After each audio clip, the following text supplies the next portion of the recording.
Okay guys, today we are going to rejet our GY6 carburetor. We've already pulled the carb off. This is the short version of this video. The long version will show you how to actually take it off the machine, but assuming you've already got the carb off, it's pretty simple work from there. Go ahead and, at this point your fuel bowl should be drained. Go ahead and set them on the table here. I usually put the short width screws up top. You notice it's a little bit wider down here, a little bit narrower up here. I always, just out of practice, I always put the short ones up here. There are 4 screws at the base of the fuel bowl. We're going to go ahead and take those screws out. Just break them loose and pull them out of there, set them to the side. The main reason that you would be doing this, one of the main reasons, either you've got a dirty carburetor and you could clean it while you've got it apart, but for the purposes of this assumes that maybe we've added a uni filter or a new exhaust, something that's requiring a rejet in order to get the proper air-fuel ratio. So that's what we're going to do today, assuming that we're rejetting for that purpose. Okay, there's 4 screws. Sometimes you got to tap on this fuel bowl a little bit to get it to come loose. And then it comes off like that. Now take note of the contents here. This little rubber gasket, typically this will stay in your fuel bowl. And there's a groove in the fuel bowl for that to go into. You want to make sure that this is in there and that it's seated properly all the way around. Because if you don't seat it properly, it's going to leak when you put it back together. So I always go ahead and put it where it belongs and I set the bowl off to the side. The carburetor is actually pretty simple. This is your float. This is your main jet, and your pilot jet sits down there. The main jet, go ahead and get your flat tip screwdriver, unscrew them, set them to the side. Take note of what size your jet is. I think this one here is a 114. Set that off to the side. Then the pilot jet, put your screwdriver down there. I put very light pressure on the fuel floats themselves.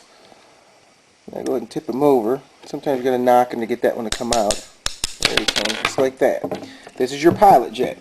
Now I will tell you that it is very rare for you to actually have to change this pilot jet. I know a lot of guys get into these carbs and feel they need to change that, but it's rare actually that you would need to do this unless you're doing heavy modifications. Since we're not doing heavy modifications, we're not going to change the pilot jet in here. Again, it's very rare.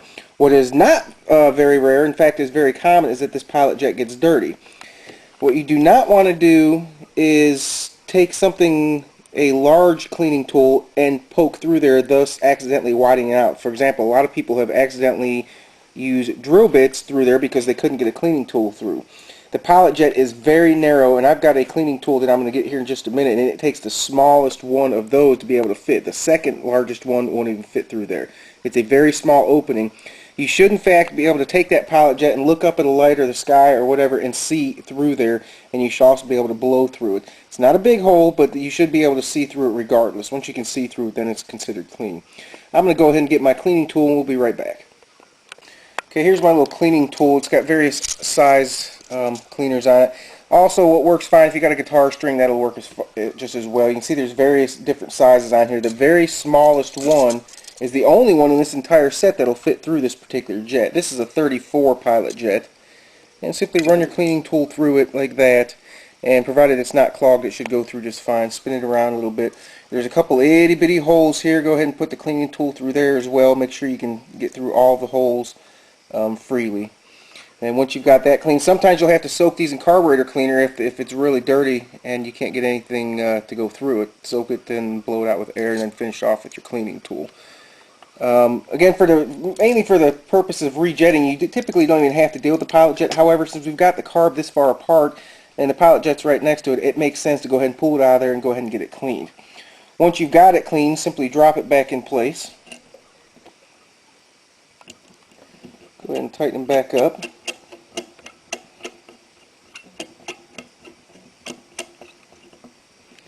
Like that. Go ahead and get them seated and tightened up. And then we're going to replace it with this main jet here. Here's our old one sitting over here. We're going to put this one that's just 2 sizes bigger for the purposes of this rejet. Put them on there like so.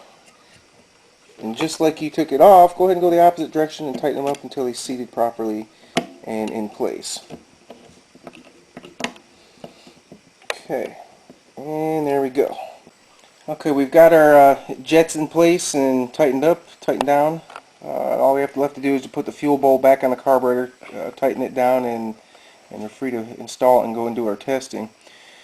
These got to make sure that the fuel bowl, that the O-ring is in fact intact and in the slot as it's supposed to be. Most of the time these will stay in the fuel bowl and they'll be perfectly fine. Every once in a while you'll get one where the O-ring isn't sealed in there real good and it wants to flop around, and the problem with that is when you go to put the fuel bowl on, the O-ring wants to fall out. If you've got one like that, go ahead and get it seated in the groove perfectly fine, and just keep the bowl level in its natural position and bring the carburetor to it instead. That way gravity never has a chance to cause it to come out. The other thing that you need to take note of is the floats are held in by this little itty bitty pin right here, and that's a free floating pin. The design of the fuel bowl holds it in place when it's together, but you need to make sure that that hasn't come out or shifted any while you're messing around changing the jets. Typically it won't, but every situation is different. As long as everything looks in place and your O-ring seated properly, notice that the fuel bowl has got a couple dowels that match to the carburetor here. That makes it so you can't put it on backwards. It'll only go on one way. Go ahead and put your fuel bowl where it belongs. Seat them nice and easily like that. Make sure you're verifying that your O-ring stayed in place, which again, if it gives you a hard time, just do it the other way. Go ahead and get your screws where they need to go. And you never, just like anything else, you never tighten in a circular pattern, you crisscross. So go ahead and we'll pick one screw. We'll go ahead and get it seated. We're not going to tighten it up because we want the bowl to seat evenly on the carburetor. So you get it just a little bit snug, and then we crisscross over to the next one. And then we go up to the next corner. And we crisscross to its corner. Okay, now we've got them all seated. We'll go ahead and start tightening it down again in a crisscross pattern. Okay, and then I get it, let's just seat a little bit more, then I go ahead and start cranking them down. There's one, there's two, there's three, there's four. Now be very careful as you're taking these out and putting them in. These are little brass screws and they're kind of soft, so make sure you've got a good positive contact on that before you start cranking on it in either direction. If they do in fact round out on you, you can actually take a pair of little needle nose vice grips and grab hold of it, and that'll usually crank them loose. And that's it. We've changed out our jets. We've got the fuel bowl back on. We're free to go ahead and put this car back on the machine. We'll do some spark plug readings and take it from there. Thanks for watching.